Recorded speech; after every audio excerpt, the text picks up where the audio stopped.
Nagpaparamdam na raw sa mga otoridad ang puganting si dating Congressman Zaldico. Tila gusto na raw niyang makipagdialogo sa ombudsman. Narito po ang report ni Brian Castillo. Nakulong na si Sara Diskaya, pati na rin si Bong Revilla. Pero hanggang ngayon, hindi pa rin nakikita ang isa sa mga pangunahing idinidiin sa flood control scandal na si dating Congressman Zaldico. Ilang buwan nang pinaghahanap si Ko na idinadawit din sa insertions sa 2025 national budget. Inihayag naman ni DILG Secretary John Vic Remulla na muli raw nagparamdam ang dating kongresista.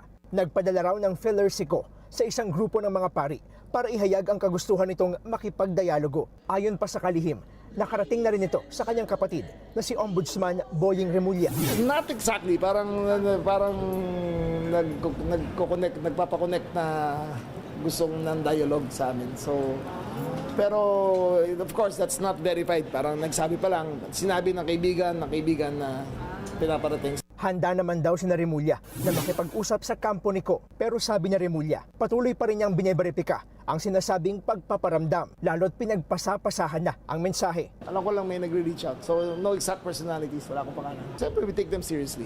Yung gusto makapag-dialogue, kakausapin namin yan. Pero kung bribe, wag na.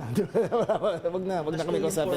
Inilabas noong November 2025 ang arrest warrant laban kay Ko, kaugnay ng maanumalya umanong road dike project sa Oriental Mindoro. Hinihinalang sa Portugal, nagtatago ngayon ang dating kongresista.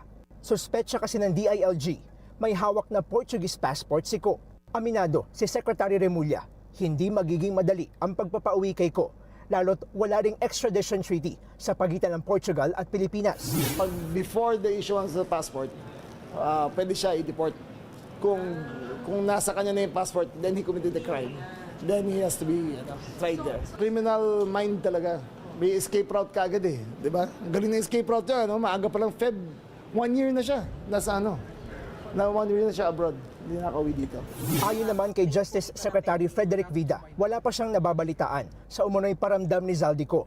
Gayunman, hindi raw ito makakaapekto sa mga kinakaharap niyang reklamo. We don't weigh evidences na wala naman doon sa proseso. No?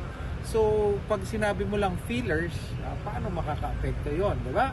Kasi siyempre, ang pagbabasihan ng ating mga piskal, ng ating mga prosecutors, na yung pag-evaluate ng iba't ibang pirapirasong ebidensya, ay kung ano yung sinasabit sa kanila. Nagbabalita mula sa Frontline, Brian Castillo, News 5. Mga kapatid, ako po si Ruth Cabal. Dito tayo sa totoo, dito tayo sa True FM. Mag-follow at mag-subscribe din po kayo sa aming social media accounts at True Network PH. Diyan po yan sa aming X na dating Twitter, sa FB, sa Instagram, sa YouTube, sa TikTok at sa mga podcasts. At syempre, tutok din po kayo sa Signal True TV Channel 19.